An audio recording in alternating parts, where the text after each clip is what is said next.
Gas এটাকে আমরা কি বলি অবশ্যই আপনি জানেন, এটা হচ্ছে হেস্কি। সো হেস্কি এর ইংরেজি কি? হেস্কি এর ইংরেজি হচ্ছে হিকাপ। আপনি বলতে পারেন কিভাবে আমি আমার হেঁচকি বন্ধ করব, how will I stop my hiccup. Illness মানে হচ্ছে অসুস্থতা।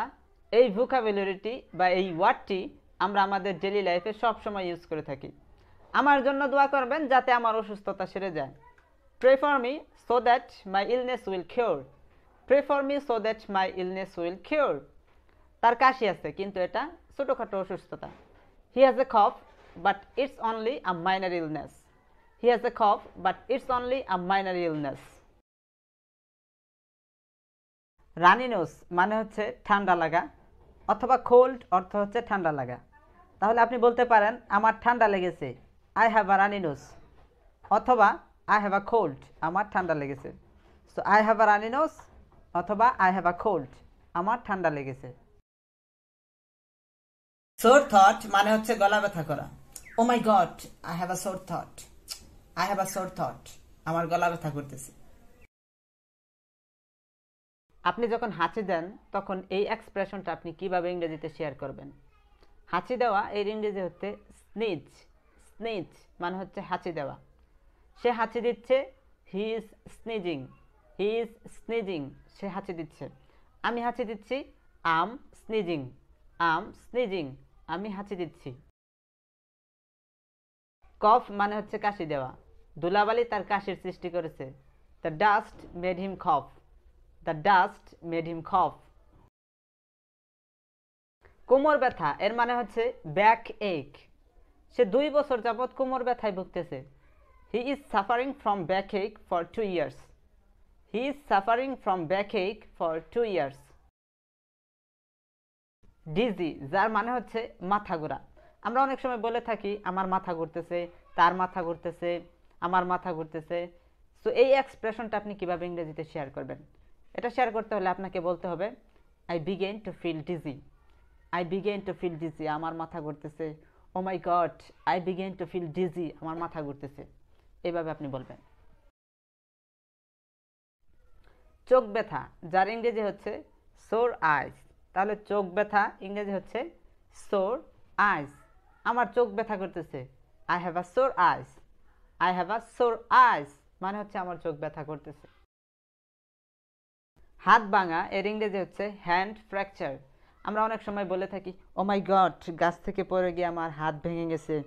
ও my god, I have fallen down from a tree and fracture my hand. I have fallen down from a tree and fracture my hand. So fracture মানে হচ্ছে হাত ভাঙা। তার বমি বমি ভাব হচ্ছে। সো এই সেন্টেন্সটা কিভাবে বলবেন? এটা বলতে হলে আপনাকে জানতে হবে যে বমি বমি ভাব এর ইংরেজি হচ্ছে nausea. Nausea. So she feels nausea. She feels nausea, তার বমি বমি ভাব হচ্ছে। ও মাই গড, আমার গার ব্যথা করতেছে। এই এক্সপ্রেশনটা আপনি কিভাবে শেয়ার করবেন? এটা হচ্ছে নিক পেন মানে হচ্ছে গার ব্যথা। তাহলে আমার গার ব্যথা করতেছে, আই হ্যাভ আ নিক পেন। আই হ্যাভ আ নিক পেন। ইটস নট পেন, নিক পেন এটা হবে না, হবে নিক পেন, কারণ পি এর উচ্চারণ সবসময় ফ হয়। আই হ্যাভ আ নিক পেন, আমার গার ব্যথা করতেছে। মাথা ব্যথা এর ইংরেজি হচ্ছে হেডেক। হেডেক, আমার মাথা ব্যথা করতেছে। Oh my god, I have a headache now. I have a headache now, আমার এখন মাথা ব্যথা করতেছে।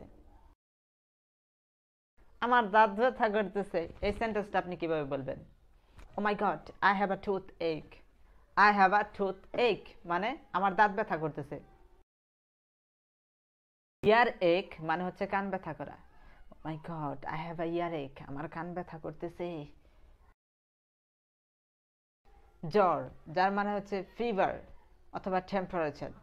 সো আমার জ্বর আইছে বা আমার জ্বর আসছে, আই হ্যাভ ফিভার অথবা আই হ্যাভ টেম্পারেচার। আমি 3 দিন যাবৎ জ্বরে ভুগতেছি, I am suffering from fever for 3 days। Gas এটাকে আমরা কি বলি অবশ্যই আপনি জানেন, এটা হচ্ছে হেস্কি। সো হেস্কি এর ইংরেজি কি? হেস্কি এর ইংরেজি হচ্ছে হিকাপ। সো আপনি বলতে পারেন কিভাবে আমি আমার হেঁচকি বন্ধ করব, how will I stop my hiccup. How will I stop my hiccup. Seizure, যার মানে হচ্ছে খিঁচুনি, তবে এটা হচ্ছে আমেরিকান স্টাইল। ব্রিটিশ স্টাইলে আপনি বলতে পারেন সিজা। সিজা মানে হচ্ছে খিঁচুনি, মেয়েটির খিঁচুনি আছে। দ্য গার্ল হ্যাজ সিজা, দ্য গার্ল হ্যাজ সিজার। আপনি বলতে পারেন দ্য গার্ল হ্যাজ সিজা, দ্য গার্ল হ্যাজ সিজার। আপনি উভয়টাই বলতে পারেন। হে গাইস, আজকে আমরা কিছু ডিজিজ নেম অর্থাৎ রোগের নাম শিখলাম। আই থিঙ্ক এই রোগের নামগুলো আপনাদের জন্য হেল্পফুল ছিল, এবং এই রোগের নামগুলো খুবই কমন, যেটা আমরা আমাদের ডেইলি লাইফে ইউজ করে থাকি। So from now on you can use this kind of disease name in English sentence. You can share with your friends or relatives and with your family using this kind of sentence. You will make a lots of sentence and try to practice like this in your home, in your house. I think you will be able to speak English fluently. So keep practicing. See you next time.